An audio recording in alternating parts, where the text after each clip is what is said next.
Hey everyone, welcome to Star Wars Conversation, the show where two scruffy-looking nerf herders like to get together and talk about all things Star Wars. My name's Jay. And I'm Cullen. Welcome to the show. You might notice that on screen there's three faces this week. We've got a very special guest. Four. Four? Oh, four. Yeah, there's four right now. But we've got a very special guest live and direct from New York City, Darrell Taylor. Hey Darrell, how's it going?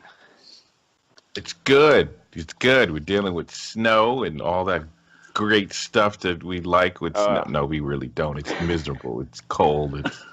It's you can't drive around. We're stuck in our houses. You can pretend that's that how you you're managed to speak to us, though, because you're stuck. Yeah, we're just stuck and trapped like animals. I don't think I would mind that too much. To be stuck in there, I can't go to work. I didn't miss that part. Yeah, that's true. That's true. Not going to work part I did enjoy today. So Darrell is the guy that started the Taylor Network podcast, which we are members of. And, you know, if you're watching this show, you should probably have been to their Facebook page and checked out some of their other shows, which we've told you about before. But, Darrell, let everyone know, if they haven't seen any of this stuff, let them know what got you into doing your podcasts, a bit about the Taylor Network, what you're into. Well, I had listened to podcasts before and became a fan of podcasts because I just enjoy them. And because when you listen to good podcasts, you just kind of say, it'd be fun if I did that. And I kind of was a fan of a podcast. It was called The Fixer's Hideout at the time. And I had gave them feedback to the podcast. And one time they said, well, why don't you come down and be a guest on an episode? So I came down and I was a guest on the episode. And I had such a blast that the bug hit, and I was like, I have to keep doing this. This is not something I want to stop at. Awesome. And I wasn't happy with just doing, just being a guest on a show. I was like, I want to do my own thing. I think I can contribute. So started with one, and then did another, and another, and then added. Some people said, well, we would like to be on with you too if you do it on your network. And I was surprised by that. I said, what why would you want to? Okay, fine, we don't pay, but that's cool. What? We don't pay? Oh shoot, I was supposed to say that. Cut that part. I didn't know about that part. But I met like quite a few people, whether they're in comics or even TV and movies and stuff, like this little geek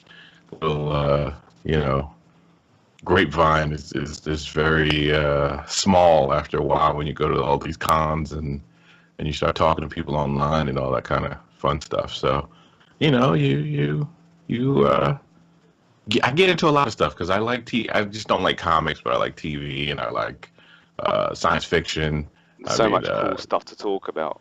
Yeah, just so much stuff is going on that you have so many different interests that you just want to talk about it, and that kind of is the way podcasts are built on now. It's like if you have an interest or a strong interest in something, and you think you have a niche, you just build up your own show, and boom, there you go. You're doing your thing. And so the Taylor Network just grew from there. Awesome. And of course, then you got these two goons here, and we joined up, which we're honored to be part of it. It was funny because we already had a Star Trek thing I was going to do with JK, but I was like, wow, it'd be cool to have a Star Wars podcast, especially with the big push with all the movies. You're going to get a movie every year now, and all that kind of stuff, and all the comics and whatnot. And then all of a sudden, JK hits me up and goes, hey, there's two dudes that they do a Star Wars podcast, and they wanted to join the network. And I was like, what? and that's how it started. Awesome. So, well, there's plenty to talk about in the old Star Wars worlds these days, isn't there? Oh, yeah. So it's definitely not going away. No. And we're taking you international Taylor Network now. Yeah, that is true. That's what I needed. The international crossover. That's When right. are you going to tap into the China market? I hear that's the one to get into. I'm working on it. I got to find a anime and a manga. Yeah. Team up. Get all the way over to Japan. Yeah. Hell yeah. Yeah, That'd be yeah. cool. Gotta get a team up because I don't know that. There's plenty of people that watch that for sure. There's Oh, I'm definitely a lot of people who sure. watch that. I'm sure. That should be the mission. Get a Japanese anime and manga podcast on the network as well. That would be pretty cool. Yeah, I would love to do that. I mean, even if it's not something that I'm familiar with, I still enjoy, having those podcasts on the network because I want voices. I want different voices, not just the ones, that that are stuff that I'm into. But I mean, just the stuff everybody should have something that they like. Definitely. On the network. That's what I want to do. Cool. All right. Yeah. Well, thank you for joining us today, and we're going to get on with the show then and hit the news section. So, Colin. The news. That's the bit we needed.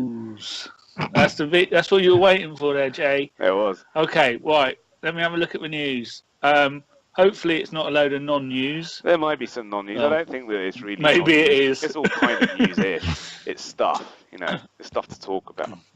Oh, did they cast Han Solo, right? Is that new?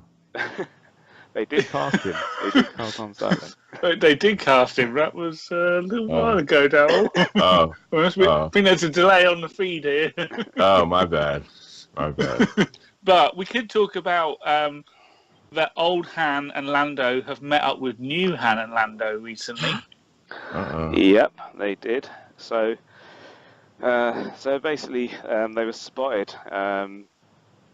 It was Harrison Ford and Alden Ehrenreich were spotted having lunch about a month ago, and then more recently, Donald Glover. Having lunch? They were having lunch in a restaurant. They was having Colt 45. No, that was Lando. And Donald Glover. So Billy D and Donald Glover were spotted recently doing the same thing, having lunch, and it was to discuss their characters. So what's quite good about this is there's a certain amount of effort being made by obviously the old and the young actors getting together to talk these characters over. Obviously, with the new movie coming out, with these characters being so established in all of our minds, and everyone's known them for a long time, so they've got to get it right. So it's good that they're doing that, and they've been able to give them some advice and input into how to play the characters.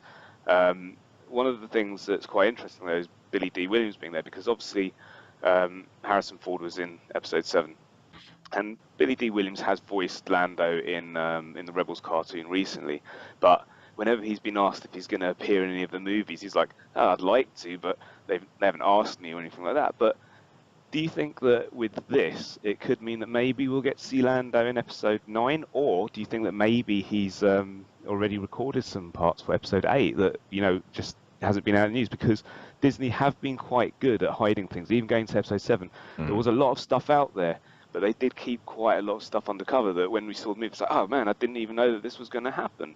And he did also mention in another interview, this is Billy D. Williams, that he really enjoyed Episode 7. So he's starting to say all these nice things about it. All right. Well, I really am not excited about a Han Solo movie, though. I'm not either. But I'm not against it. Like, it's not something that I'm jumping for. But it would be great if they could start off the movie, Han Solo's movie, with his funeral. Yeah. That's a great idea. Awesome. And have it that you get them kind of his buddies together, and they kind of talk about Han, and that's how the story goes. Kind of them. Genius. Talking about their stuff, because it's a one movie, right? It's going to be one movie. Yeah.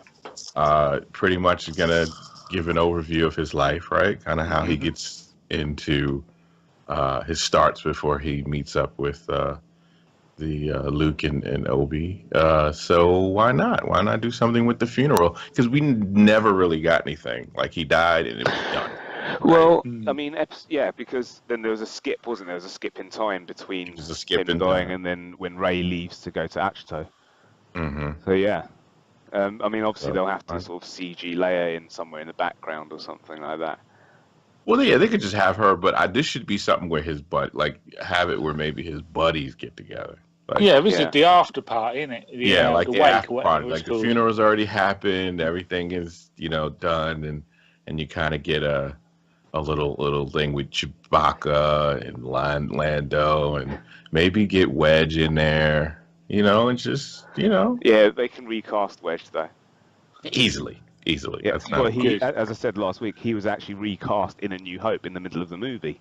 So just because the actor doesn't want to play him again, so just get someone else. Yeah, nobody kind of looks Wedge. like him, whatever.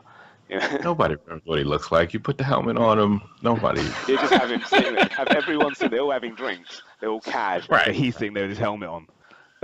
Exactly. That's what they should definitely do that. So what do you think, Colin? Yeah, I mean, one, that's a brilliant idea, Darrell. I completely back that up. I mean, I certainly thought it would be good to almost have it. My thought was it was going to be like Harrison Ford just telling a story, and then it could be set at any time, but it could just be him telling a story. But I really like that idea about it being, like Lando and a couple of people sharing a story about Han at the wake. I mean, that's a great idea. I mean, we've said this before, I am not bothered about this film at the moment. It's not something that at all was on my radar. It's not something I feel that needs to be told. Not on a film level anyway. I mean, I'm sure it would make a good TV series or like a short Netflix series. Or like the Young Indiana Jones Chronicles. Yeah. But I wasn't really bothered about it being a film. The whole, this story about the old actors are meeting with the new ones, that's great. It sounds a bit like it's a bit fake in terms of publicity for, to me. Well, there I are would guess photos, and the Harrison Ford one, he's sitting right by the window, and I was like, he wouldn't do that. Would he do that? No. And why would they need to go out and do it? They'd do it. He'd say, "I'll come around my house." Go to his house. Yeah. Go to somebody's house and do that. Or do it somewhere like the Skywalker Ranch where it can be private. Right. That's so. But what I do like is, like I say, that they're really making the effort to try and tell the fans that these people are behind it. I mean, Billy Dee's got not much else on, is he? So he's going to be happy to come along. Well, that's why that's why it's a Disney thing. Yeah, it's a Disney. Yeah. I mean, that's what they family, do. Right? They like to. Right. And Disney, if there's one thing about Disney when they promote, like how, and this is why they make the money they make a year, they know how to do the fan service thing, right? It could be sometimes it could be very cheesy to me, and like I don't need to know that the actor that's gonna play Doctor Strange read one Doctor Strange comic book in a store. I don't need to know that. Just be good in the movie, and I'm good, right? But people really eat that stuff up, Oh, yeah. So, it's not gonna hurt. Like when Benedict Cumberbatch rocked up in the comic store dressed as Doctor Strange, yeah. Right, yeah. Like you couldn't just get your some little press agent or something to just pick up a comic for you or something. I was just walking down the street in my Doctor Strange costume, and I saw a comic book store. Well, I might as well just go in there, right? Right. But with all that being said, do you guys think that Billy Dee will appear as Lando in either episode 8 or 9?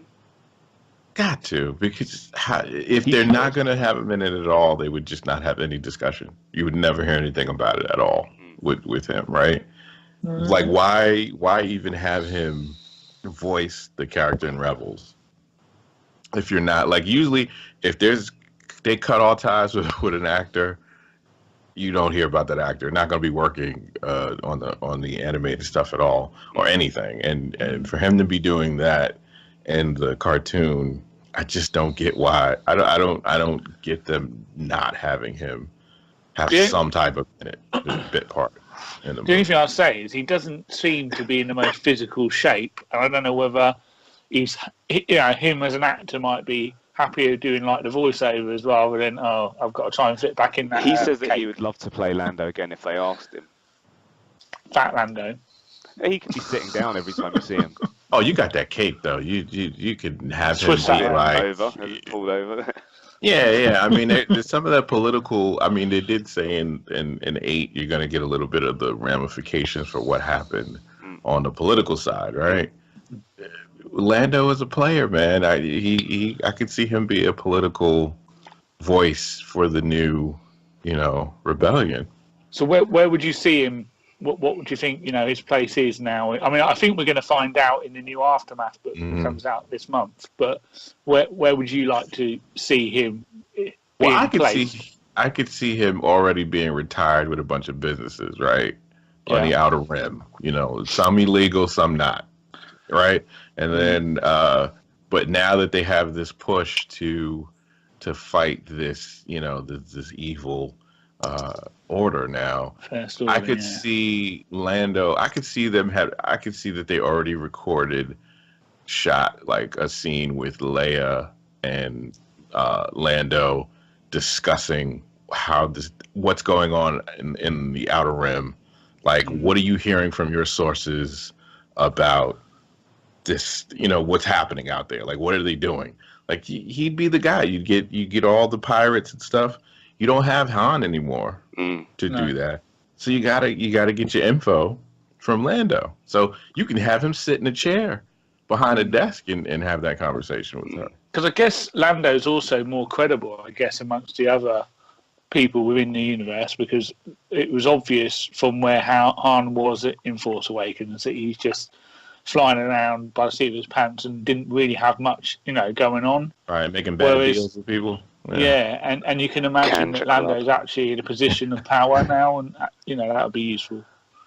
Yeah, and I mean, Lando as well with Han dying, they were friends, so you'd think that they would in some way bring that in, like with Han being gone, Lando being there. And as you said, if they did do the Han Solo movie starting off with his funeral, of course, that'd be a great way to bring Billy D back in as well.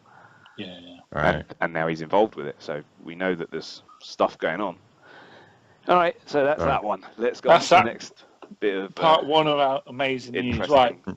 Next bit of news, Jay, I've got for you here. New Smuggler video game. Tell me more, buddy. So there was a video game that was being developed by EA's Visceral Games division. It's a Star Wars game, and it was rumoured to be an action-adventure game in the same style as the very popular Uncharted series. This is the new one now, developing at the moment you're talking about. Yeah, it is, yeah. But this has been in development for a few years now, and a couple of years back it was pretty much getting to the point where it was going to be ready to show the public, and it was going to be at E3 last year, which it never happened. So now they've got on board someone called Jade Raymond, who is the ex-MD of Ubisoft Toronto, and she's the executive producer of the Assassin's Creed games. So apparently this is obviously all a rumour of what's going on with it, but it was originally supposed to be a young Han Solo game, and the problem was that it covered too much of the same time frame and some of the events that were supposed to play out in the new young Han Solo movie. So they've taken it back to the drawing board, and they've rewritten the main character as a generic smuggler character, right? Now, obviously, they'll probably give it a name. It's going to be a name character that they're going to probably start introducing in the comics or books or something like that. I would expect that's what they'll do with that.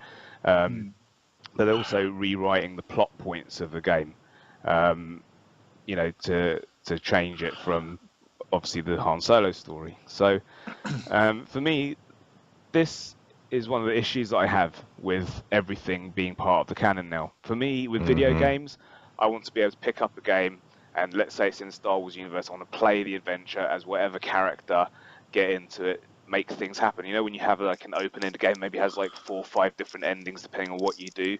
I want that to be available to me in games, but if it's canon, it has to be linear. You can't go anywhere, it's got to go here because it's got to follow a story. And then you get into the position where someone's developing a game, and then they come up with an idea for a movie, as they've done here with the Han Solo movie, and then they go, oh, well, you can't do that now. So now you've got to change it to this character, and it's just like random smuggler, and we'll call him this, and they give him a name. But it can work, though, with like they did. That's how Corran Horn was developed when he did the I, Jedi, right? Yeah, like if you do it right, it can work like that. But there's no way that you can have games that aren't following. Like it's then all got to tie into everything, and I don't think you need everything to tie in. Just keep it as a couple of bits and keep everything else available to do what you want with it. Because this is where I've had this argument a million times where the comics start pissing me off, right? But I'm not going into that right now. We'll do that later. Well, yeah, I'll go into that later. I'll just say the same thing I always say later. But yeah, I mean, with this game now being, I can tell that you kind of like the idea of what they could do with it. But are you guys interested in this game? Do you think it's something you'd be interested in playing, or would you prefer it to be a young Han Solo game where you played Han Solo, or would you want to be a Jedi, or like the idea of a smuggler, a bit of a scoundrel?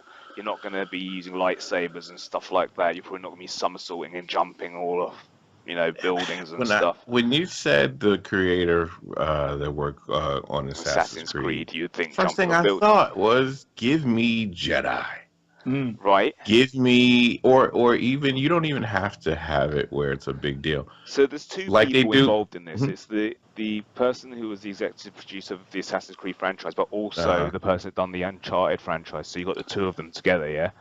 And they're on that game. What's so fun about those games is that they are mission oriented, right? And so why can't you have Leia send Luke? This could be early stuff. It doesn't have to be something they have to worry about. Do it like the comics.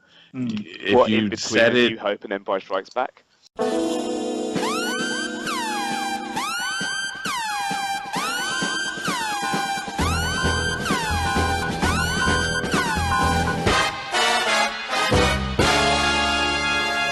Yeah, I get a lightsaber, or I get something like listen, for real. They don't even have to have it in canon for me. Just give me Jedi with some Jedi powers, flipping around, running around all these different planets, fighting bounty hunters. And in that case, the Old Republic would be a great era to do this in.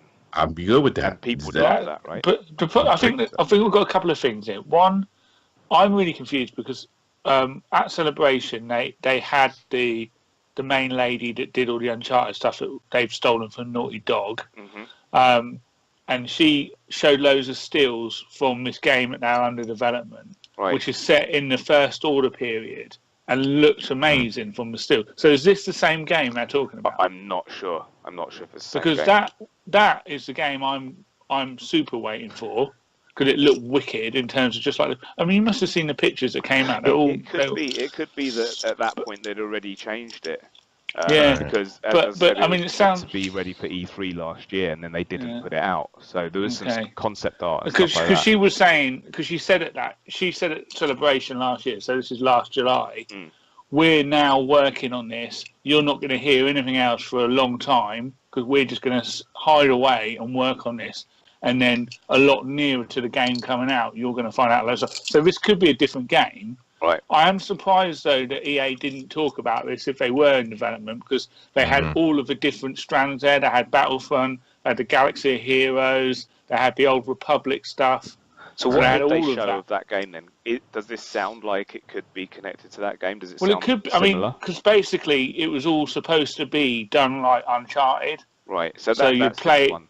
Yeah, I think so. So I'll be disappointed if it is now going back to being about smugglers and stuff, because this looked like, I mean, you couldn't tell who the main character was, but you definitely saw a shot of it looked like some kind of planet, a bit like Jeddah, maybe Tatooine, that kind of place, and there were like First Order flags up, and then there were other shots of like stormtroopers in the background, and they would long twisty mountain type hideouts and stuff.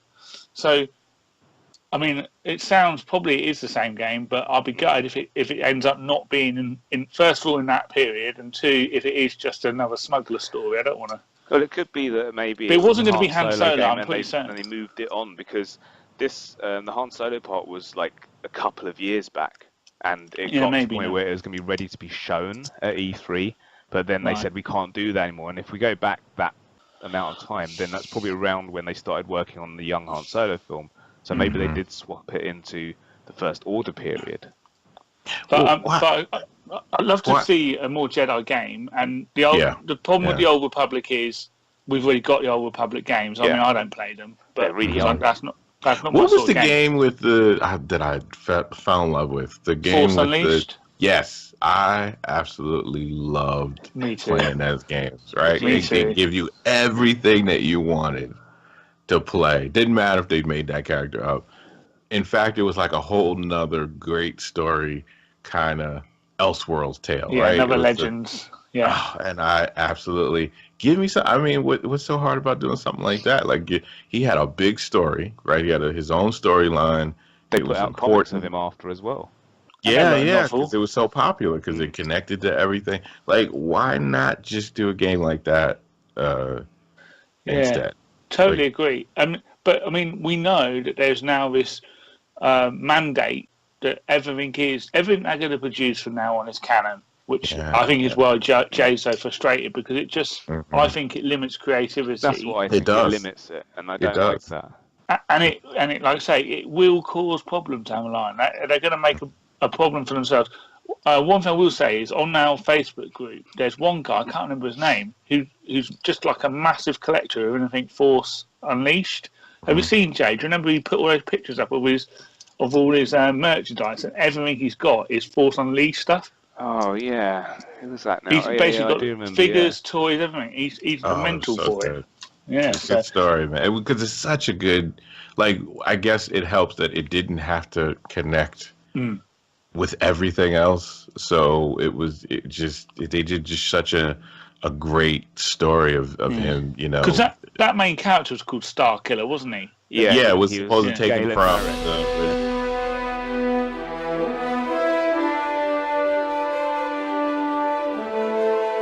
you know, Became a yeah. Star Killer, yeah. And then obviously they used the name Galen for Jin's dad in Right. Rogue Oh One. yeah. Yeah, I mean, that's the thing. Even that story that came from that game, because his whole background came from the game, and then they put out a couple of graphic novels about it. They did Force Unleashed 2, and as a backstory with Vader having his apprentice there, I think that was much better than what they're giving us at the moment. Yeah, I agree with you. It was genius to have his, Vader had his own apprentice. And I that loved apprentice killing all those learned. Wookiees as Darth Vader at the beginning of the game. It was so Oh, cool. yeah. And I love it. Like, it was, it did you give into your dark side when you play that game, though. The playability of the game was a bit rubs. Like that bit when you have to get the Star Destroyer down when you're using the Force. Oh, that was so hard. It would have been so cool, but it was really hard. You kept getting shot by TIE fighters when you're trying to do it. I'm rubbish at games anyway. That took forever. Like, when they made that last part right there, it probably took me like an hour or something. Oh, That probably was a took me a couple younger of time. days. Younger time. It's a long time ago now, yeah. Yeah. All right. Still cool though. On to the next. Next story I've got for you here, guys, is trailer date rumor. Ooh. Yeah. So, when is it, Jay? When is it? When is it? Well, it's kind of what I said. So unfortunately, there was no teaser or TV spot at Super Bowl, and this Super Bowl was a pretty damn good Super Bowl this year. So I think it would have been. But the wrong team won. But go ahead. I agree, right? That really pissed me off. And the Falcons, well, they let themselves down. The Millennium Falcons. Yeah, that was them. Yeah. And the Evil Empire. Yeah. Right. Evil Empire won. So I mean, knowing how good the game was, I was like, oh man, it would have been great if there was a Star Wars trailer in that game as well. Blown us away, but there wasn't. So the current rumors are pointing at Star Wars Celebration, which is in April this year, and it's in Orlando. Too long. Apparently, Disney are working on finishing up work on a behind-the-scenes reel, which is going to be aired at Celebration, and the chances are very high now that the teaser trailer, is also going to be dropped to Celebration. But because of that, it's probably going to come out online at the same time, probably just after. They'll probably play it at Celebration, then straight after it goes online. So it's not that far away now. You know, did you really think that they were going to do that in the Super Bowl? I didn't think that. There was a part of me that was like, maybe. But then when I heard that it was $5 million for a 1 minute advert, then I was like, yeah, they're not going to spend the money because they don't have to. They don't have to. That's right. Yeah, and you know what? And the past couple of Super Bowls have been really crap. So then it's like, well, based on that, I think the viewers probably drop a little bit. But this was an amazing Super Bowl. which it would have just been an extra special treat for fans of the game. I thought they were was, just going to drop it anyway, not on the channel, whatever it's on, wherever that thing happens, but sticking it on the internet at the same time, just to say, you know what I mean? We've got our own. Because they could, like, if you did a trail, because remember the first teaser was like a second, and people were like, there was like 400 people online showing them crying, watching that 1 5-second thing, right? Yeah. You got Luke now, right? We all know he's going to be in this movie. You could have a second of Luke just standing, taking the hood down, and igniting the lightsaber. No, I've got having the lightsaber in his face. I've got a better one than that. You have Luke standing there, and he's doing the same thing as at the end of episode 7, where he's just like looking at his camera, and then he goes, and then it cuts just as he's about to speak, just like piss him, like, no. That'll make people mad. But you know what they could really do though? This will be a tell though if she's gonna be in this, if she's gonna be up to that point, if her training is gonna be up to that point. Luke and Rey, master and apprentice, standing side by side, and then hoods come off. They both walk. You don't even know it's them, right? They just hoods come off. And they're like surrounded by whoever they have to fight, and then lightsabers just ignite. Surrounded by the Knights of Ren. Done. Or even cooler, Rey in Darth Maul's stance, and she reveals that she's a Sith. That'll be wicked. That'll be for the third one. That'll be for the third. Doors open, and she pulls off her hood and pulls out a double-edged lightsaber. That's what.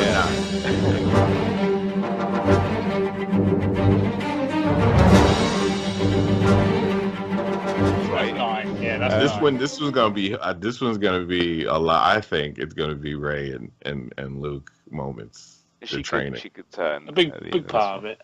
Yeah. But I think that now it's most likely, because the next big event for Star Wars is gonna be Celebration. I mean, you could get maybe a teaser attached to Beauty and the Beast. That's the other place, but.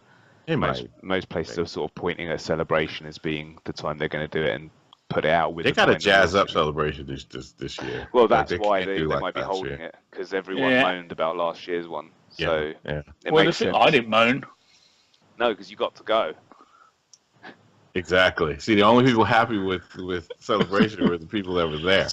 Yeah, I guess. Everybody else, all of us who is sitting at the computer, the live feed, right? watching our lives drain out because it's Saturday and I could be out drinking with my boys instead of sitting there looking at the computer. Got nothing. No, that was really frustrating, because even being there, the bits you couldn't see, you definitely didn't see. It was really annoying. Anyway, man. Enough of that rubbish. So that's good talk. Jay, you got one other bit of news, but it sounds the same as the other bit of news we just did. So I'm not that was really just. I'll just go into it quickly. It was just Billy D. Williams was talking about his discussion with Lando. I should have probably hooked this onto the bit at the beginning, and he was just saying how. Sorry, not his discussion with Lando. His discussion with Donald Glover about playing Lando, and how he's not trying to impose his way of playing the character onto him, because he has a lot of his own ideas about the character. And that he had mentioned in the past that he thinks that they should just leave the character of Lando alone because it's his. He says it's just because he identifies with the character so much after owning him for 30 years, but he's kind of cool with letting this young guy play him because he liked him. They got on really well at lunch. And and it's just really a bit about that. So the whole interview is it's on StarWarsNewsNet.com. I'll put the link underneath. Did they play Bad and Bougie while they were sitting there talking? They should play that song right when they were talking. They should. Everybody should listen to that song. Bad and Bougie. It's the best song ever. Totally. Right, so that's the news then for this week, it seems. It is the news. Right, so next we've got reviews. Okay, I think it's gone off the screen now. I was really impressed with your new graphics last week, Jay. Well done on that. The Star Wars. I'm looking forward to see what you do this week. With I'm going to put now that we've got a new name and everything. Yeah. Oh. Okay, I've got to come up with something, do I? You have. So look, I'm just going to quickly touch on a couple of comics that have come out. I'm not going to go into too much detail on one of them because hopefully Darrell's got something up his sleeve for us. Do I? With for the future, potentially around the Darth Maul comic for maybe a future episode. Well, I'm going to say that I think these comics must have been amazing. What do you reckon? Yeah, they're brilliant. So, Darrell, do you read the Star Wars comics? I do, but I'm so far behind. It is ridiculous. Like I was in it when they first came out. You know what? The side stuff just like stuff like Dem and Poe, and like I don't care. Like you're on it for 2 seconds and you give me nothing. I'm one of those readers who I want more canons. I want to know how it connects with the movies, like what's coming. I don't want to know. We want to see the story move forward through these things, not just randomly take us off. Exactly. Absolutely. I don't need the time you went to the store. I don't need that story to tell 4 issues. Characters shoehorned into the story that's connecting everything together, and I don't need you to make some of the characters crapper or have things happen like that just makes the events of the movie less impactful. Do you know, like that's the stuff that bugs me. And I'm the same as you. I was reading them when they first came out, but I kind of dropped off because I just started to lose my ish. Like, give me some Luke and Leia and Han running around doing their thing, and Chewbacca. Give me that. I'll not take in between Star Wars and then Empire Strikes Back though.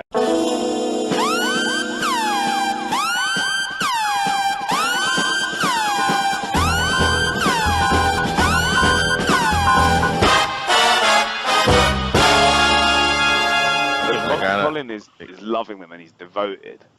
And now he's going to tell us what's going on. Right. Well, look, I'm not going to spend lots of time because hopefully we will go into more depth on Darth Maul on a future episode. Yeah. But it did come out, so I'm going to quickly talk about it. So we've got Darth Maul issue 1. Written it's got two. It's the main story and a backup story. The main story is written by Cullen Bunn, and the art is by Luke Ross. Cullen Bunn, I'm very aware of. He's a well-known writer, does a lot of stuff for Marvel and DC, and also independent, Six Gun, definitely a very good book. I've heard of that. I've heard that. Yeah, and I've read, in terms of his DC stuff, things like Sinestro for Marvel. I can't remember what he's doing for Marvel. He's done loads of stuff. Darrell, you probably know what he's done. He did Magneto. He worked on the X-Men. Yeah, he's done quite a bit. Yeah. And then Luke Ross, I'm not sure. I don't think I've heard of him before. I might have done. It's not a familiar name to me. And then the backup strip is done by, I'm just finding my notes, Chris Eliopoulos. Oh, Chris Eliopoulos. Yes. That's the fella. Yes. Yeah. I've heard it. Yeah. So he's got and Geordie Belair. So she's a colorist. Yeah, good colorist. She's a colorist. Yeah. So he's a writer artist, and his style is very sort of cartoony. Yeah, for the kids. Yeah, very much for the kids. And he also did the backup, the R2-D2 backup in one of the Star Wars issues recently, which I wasn't a fan of. But cool. So just very quickly, I'm not going into too much. This Darth Maul story, the Cullen Bunn story. First of all, it's a $4.99 book. Ooh, painful. Yeah. And it's 20 pages for the main story, 10 pages for the backup. Yay, bargain. Yeah. So look, the main story is basically set before Phantom Menace. Maul's in his training, and it's very much first-person narrative. He's talking about how far before Phantom Menace is it? Well, it's difficult to tell. Let me. I can't tell from looking at it.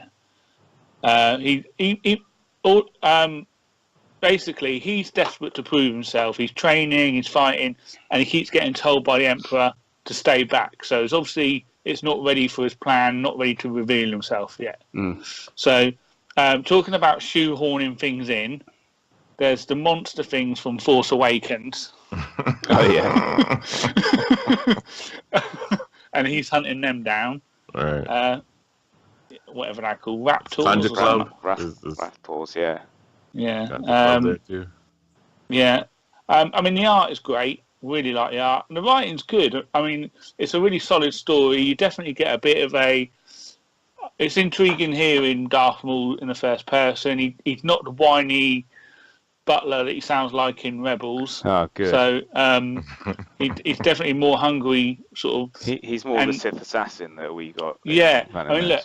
As he should be. He's trying to, Nice. he's almost stalking some Jedis and... Yeah, so you can. Right. So he's definitely got a lot more about him. So it's, to be honest, it's the first issue is always setting the scene, isn't it? So it's setting the scene. I can't say a load happens because it doesn't. Did Cad Bane appear in this one? No, He didn't. Okay, because there was that thing with him on the cover, wasn't there? yeah, That's a cool picture. that is a cool. Picture. I'm going to put these pictures up anyway. Yeah, I've sent them all over. Yeah, the now. art.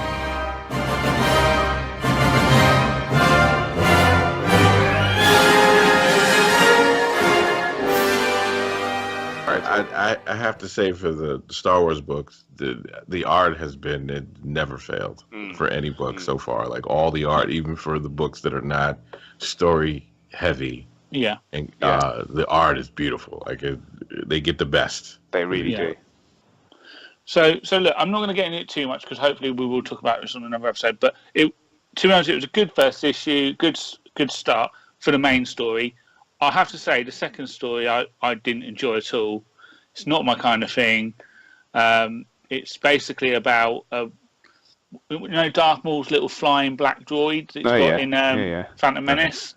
Right. It's basically a couple of them flying around. One gets stuck. Another robot rescue. It's a real kids. Like Adele said, it's a kids story. Yeah. And I'd rather have had $1 off the comic and not had it, to be honest. Yeah. Yeah, I'm with you on that. Yeah. Definitely. So it didn't add anything to me. In fact, and I'm just hoping that there's not another one of these in the next issue. They get stuck and they're talking. So that's canon now. Yeah. Okay. Oh yeah, droid gets stuck and he gets rescued by another droid, and then then you can see that. Not very well. Brilliant canon story right there. Yeah. Boom. Yeah. So super fun anyway. But the rest of the book, great.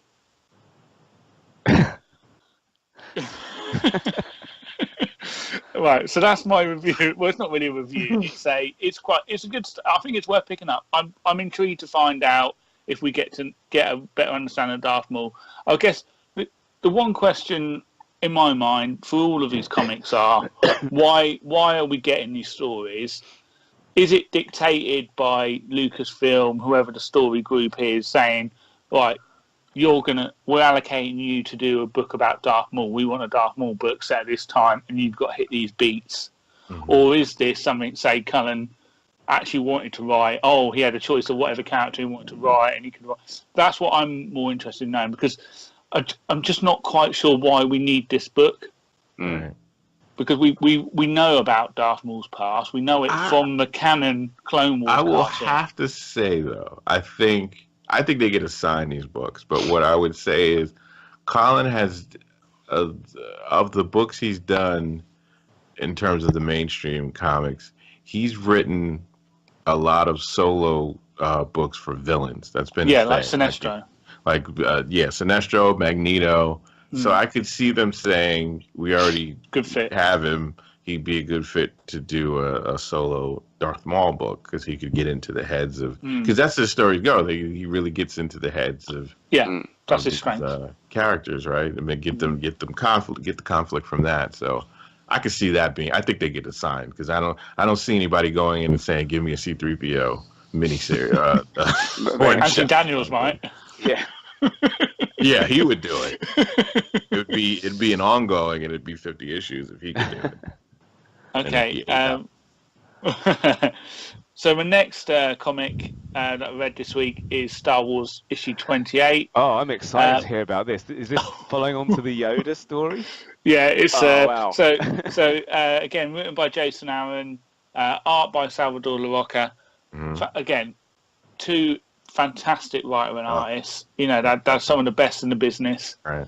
I don't know what they're writing this story for because it's. I mean, so Darrell, I don't know if you heard our last episode, but we covered the first two parts of this story, and it's basically it follows on from the main story which has been set between Star Wars and Empire, where the main gang have been dealing with a naughty squadron of stormtroopers called Scar Squadron, and then at the end of it, C-3PO gets kidnapped by them, and so R2-D2 steals an X-wing to go off and try and rescue him.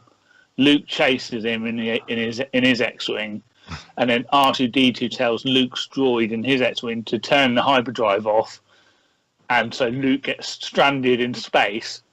And so the story then goes to Luke reading Obi-Wan's journal while he's stuck in space, which is enough because I really liked the Obi-Wan flashback stories that have been they've been one-off issues in between arcs. Yeah, they've been good. So I was quite looking forward to it in some way, and then I discovered not only was Luke reading his book in the cockpit story, but the actual story he's reading is Obi-Wan telling a story about Yoda. Okay, so it's super convoluted to get to the story. Yeah.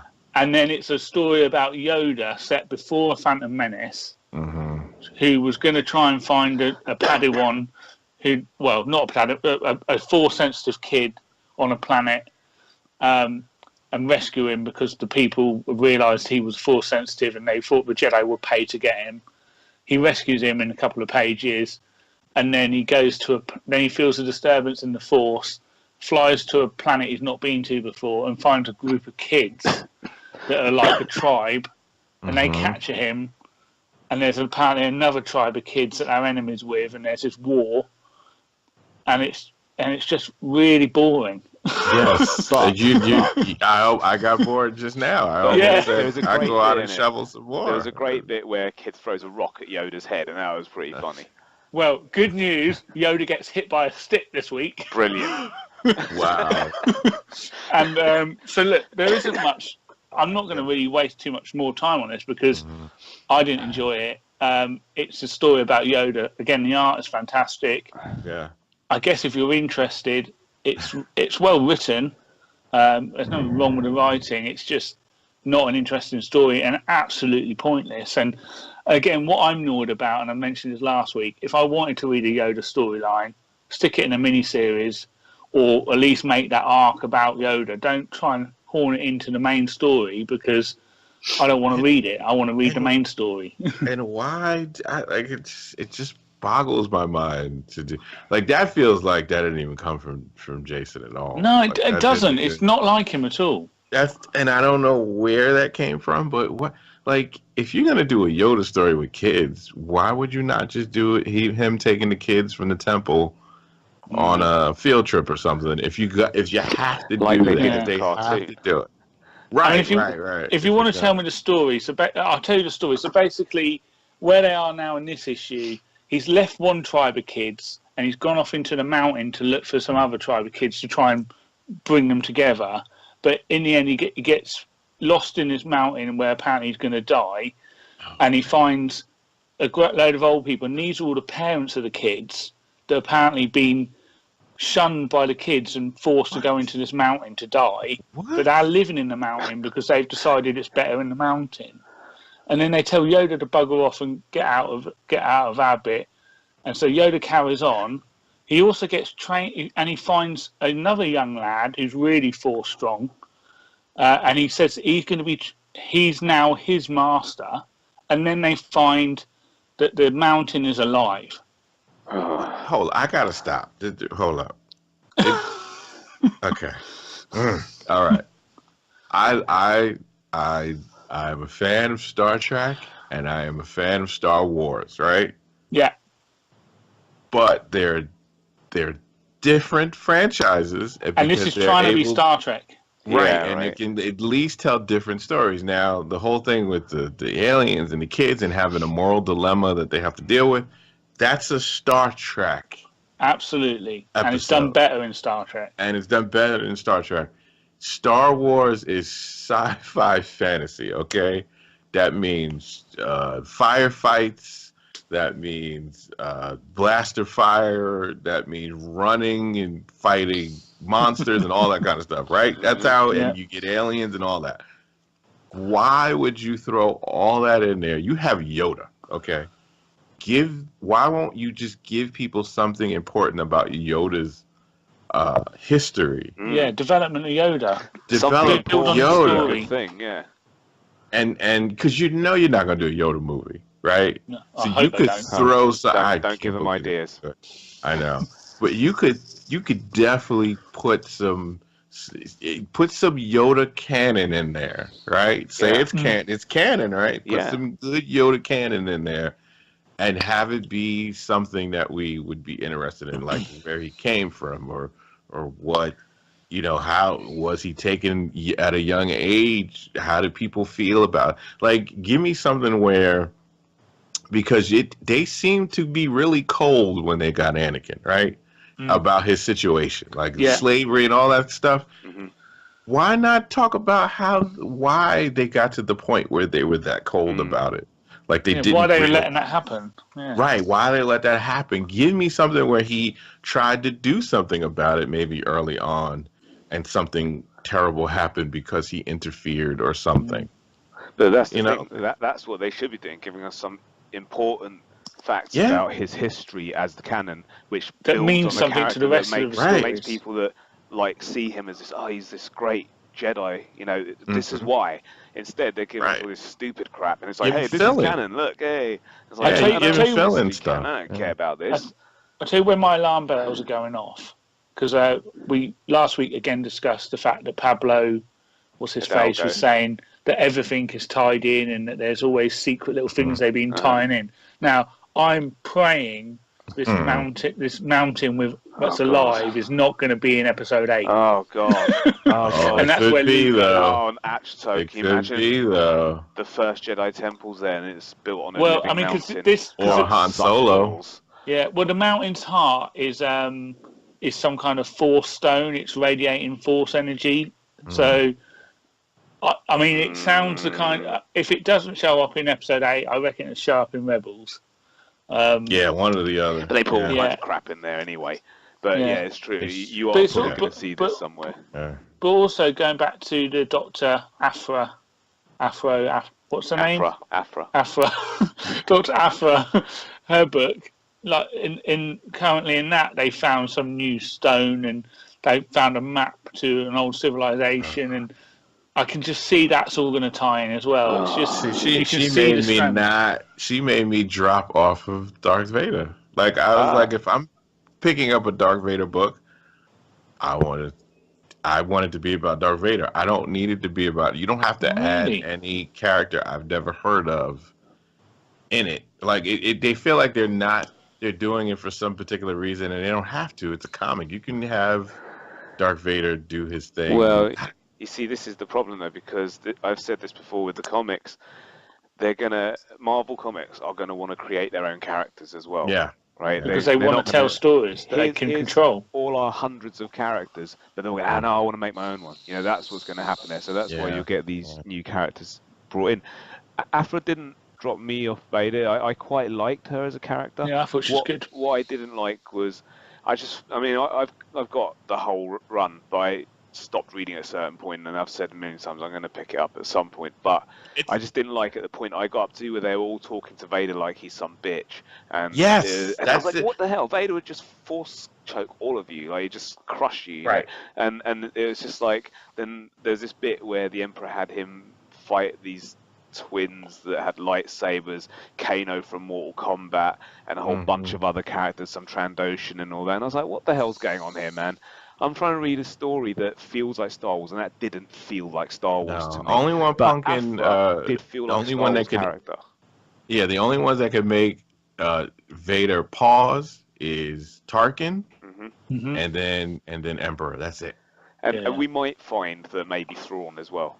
We might find that when Maybe Thrawn. the book comes out. Maybe, No, but I think he's better at manipulating. Respect there, but we don't know where they're going with that. But yeah, you're right. Yes. Tarkin and the Emperor are the only two. That's but it. in this is general tag. He's like, bitch slapping Vader around, and everyone else that meets him's like, oh, look at this stupid twat. And it's like, okay, come on, man, this is Vader. Like, you see that dude and you shit yourself, right? Yeah. So there would be no talking like that. He walks into a room and everyone craps their pants, and these guys have seen him for the first time. They wouldn't be that brave, Right. No, they especially wouldn't. when he ignites a red lightsaber.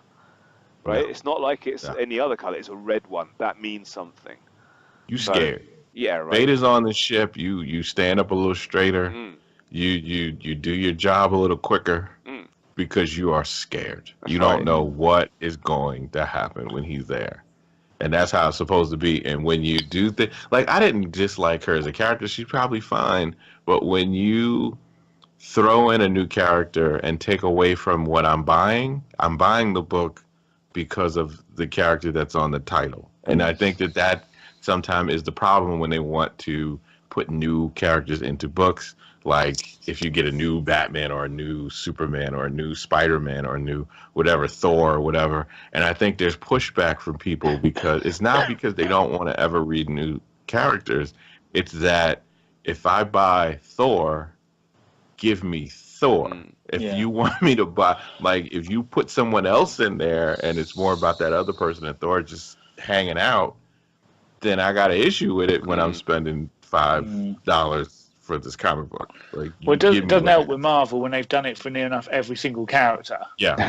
There isn't a single one that seems to be the main character. And they've gotten pushback on sales too. You could you can't force people to like new characters by putting them in the forefront of a character to push to the side a character that I'm going to support. You make them a good supporting character, and then people can gravitate towards them, and then you lead them out to a mini series or something like that. That's how people's favorite characters appeared. Like they appeared as a supporting character, and it's like actually this one's pretty cool, but they didn't take away from the main character. Whereas Tam Posler.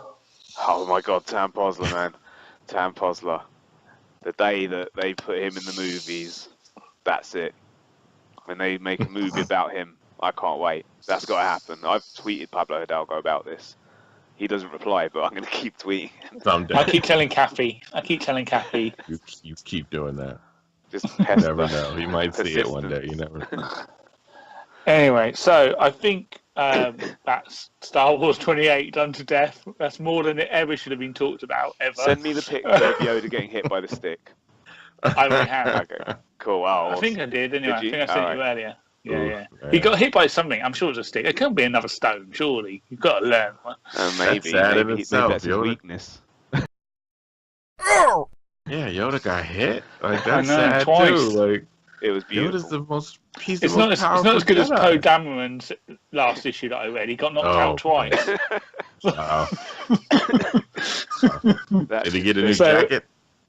No, it's set before Force Awakens. To be fair, it's actually not a bad comic. It's one of my favourites out of them all.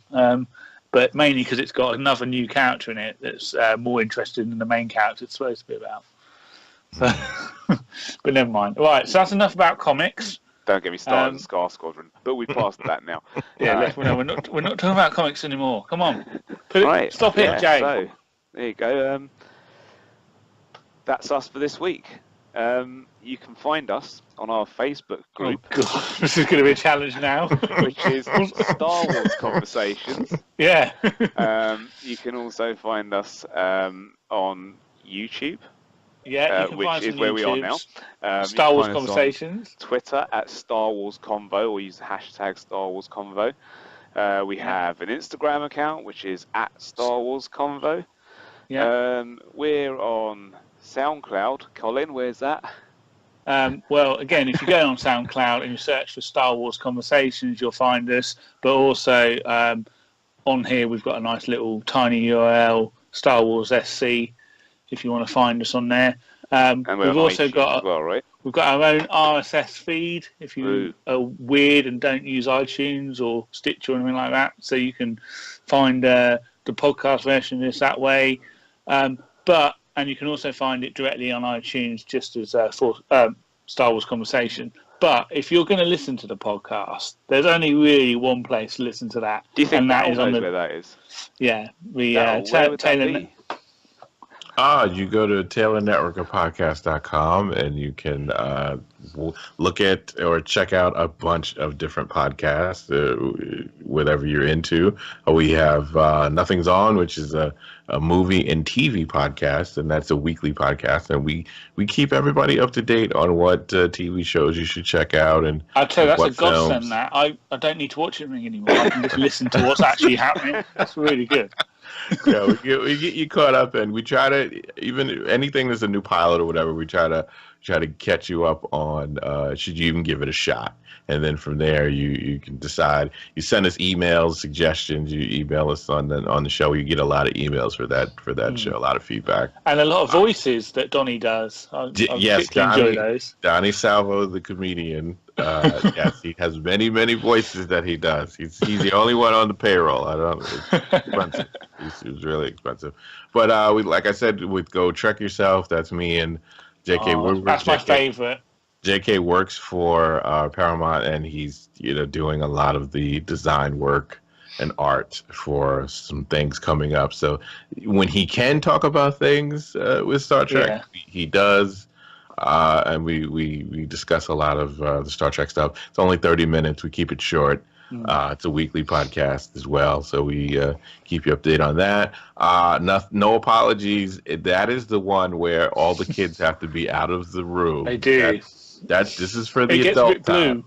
This is the adult time. It's a satire. It's a funny podcast. We discuss everything from pop culture to comics to movies and all that kind of stuff, but we do it in a way that it's like guys at the pub who don't have to worry about anyone offending too many people, because that show is it is a fun show, and but we can get we get kind of out there, and we have another show that is coming back, which is Sunday Comics Podcast, which is we will discuss like different comics or event comics, and we will sit down like in a round table and kind of talk about that kind of stuff. And also we're coming back with Comic Rack Snark Fest. That's me and this is with the girls. This is they yell at me and tell me how bad I am as a man. No, it just comes out anyway because they team up on us.